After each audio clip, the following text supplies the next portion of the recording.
Proverbs chapter 29. Whoever remains stiff-necked after many rebukes will certainly be destroyed without remedy. When the righteous thrive, the people rejoice. When the wicked rule, the people groan. A man who loves wisdom brings joy to his father, but a companion of prostitutes squanders his wealth. By justice, a king gives a country stability, but those who are greedy for bribes tear it down. Those who flatter their neighbors are spreading nets for their feet.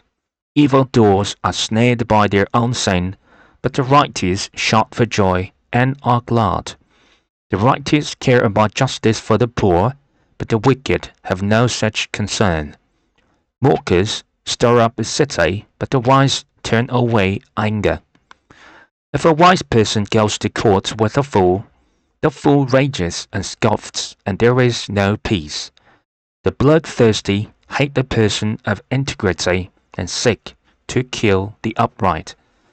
Fools give full vent to their rage, but the wise bring calm in the end.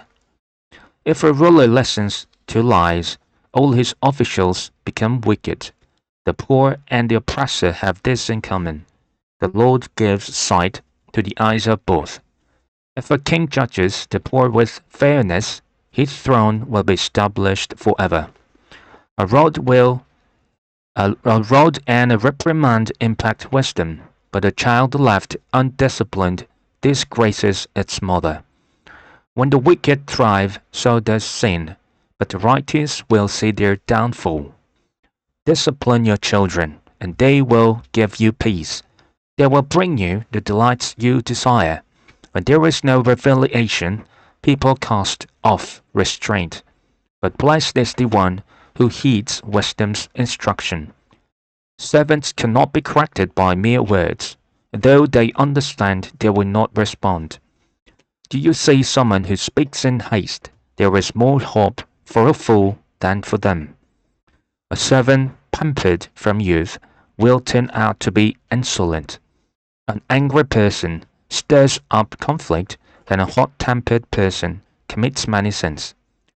Pride brings a person low, but the lowly in spirit gain honor. The accomplices of thieves are their own enemies. They are put under oath and dare not testify. Fear of man will prove to be a snare, but whoever trusts in the Lord is kept safe.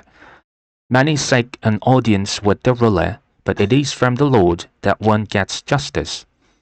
The righteous detests the dishonest, the wicked detest the upright.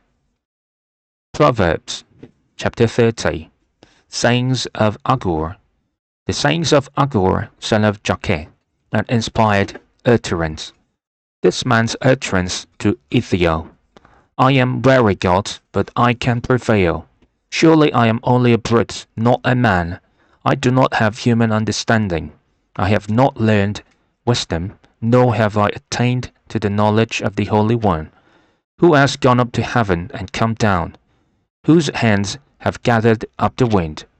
Who has wrapped up the waters in a cloak? Who has established all the ends of the earth? What is his name, and what is the name of his son? Surely you know.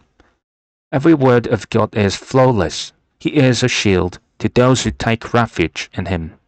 Do not add to his words, or he will rebuke you and prove you a liar.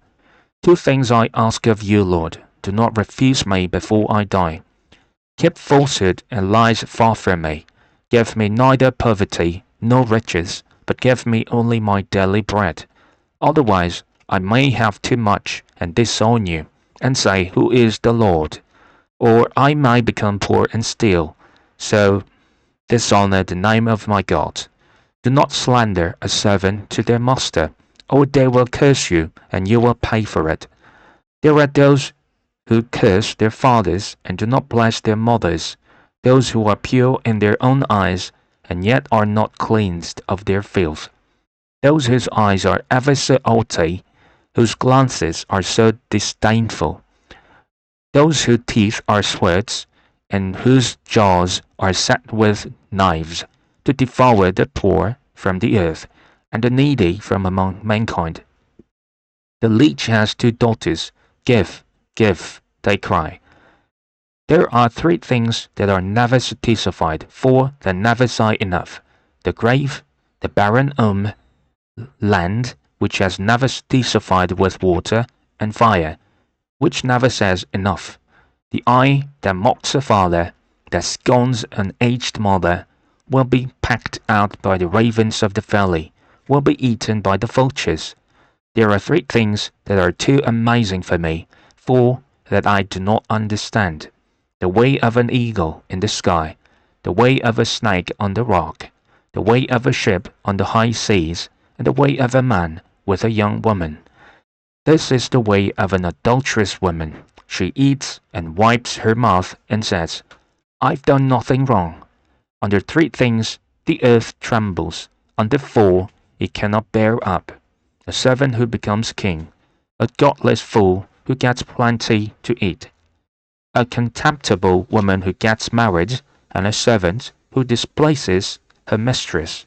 4 things on earth are small, yet they are extremely wise. Ants are creatures of little strength, yet they store up their food in the summer.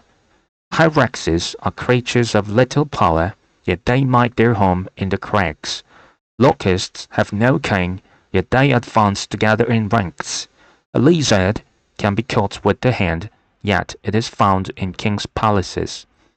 There are 3 things that are stately in their stride, 4 that move with stately bearing: a lion, mighty among beasts, who retreats before nothing; a stuttering rooster, a he-goat, and a king secure against revolt.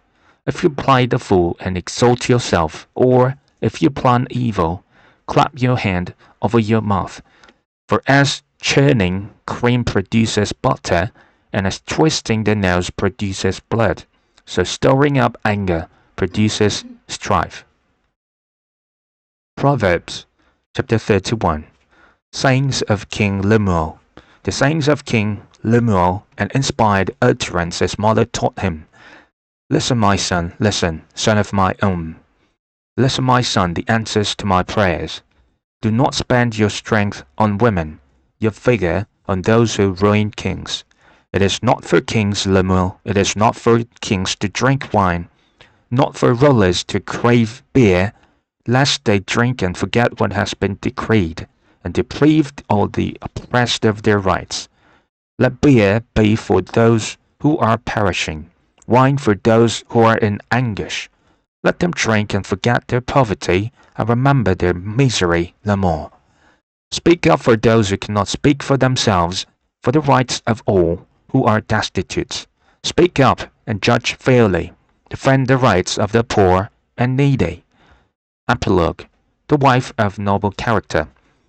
A wife of noble character who can find? She is worth far more than rubies. Her husband has full confidence in her and lacks nothing of value. She brings him good, not harm, all the days of her life. She selects wool and flax, and works with eager hands. She is like the merchant ships, bringing her food from afar. She gets up while it is still night. She proves food for her family, and portions for her female servants. She considers a field and buys it. Out of her earnings she plants a vineyard. She sets about her work vigorously. Her arms are strong for her tasks. She sees that her trading is profitable, and her lamp does not go out at night. In her hand she holds the distaff and grasps the spindle with her fingers. She opens her arms to the poor and extends her hands to the needy. When it snows, she has no fear for her household, for all of them are clothed in scarlet. She makes coverings for her bed. She is clothed in fine linen and purple. Her husband is respected at the city gate, where he takes his seat among the elders of the land. She makes linen garments and sells them, and supplies the merchants with sashes. She is clothed with strength and dignity. She can laugh at the days to come. She speaks with wisdom, and faithful instruction is on her tongue. She watches over the affairs of her household and does not eat the bread of idleness. Her children arise and call her blessed, her husband also, and he praises her. Many women do noble things, but you surpass them all. Charm is deceptive, and beauty is fleeting, but a woman who fears the Lord is to be praised. Honor her for all that her hands have done, and let her works bring her praise in the city gate.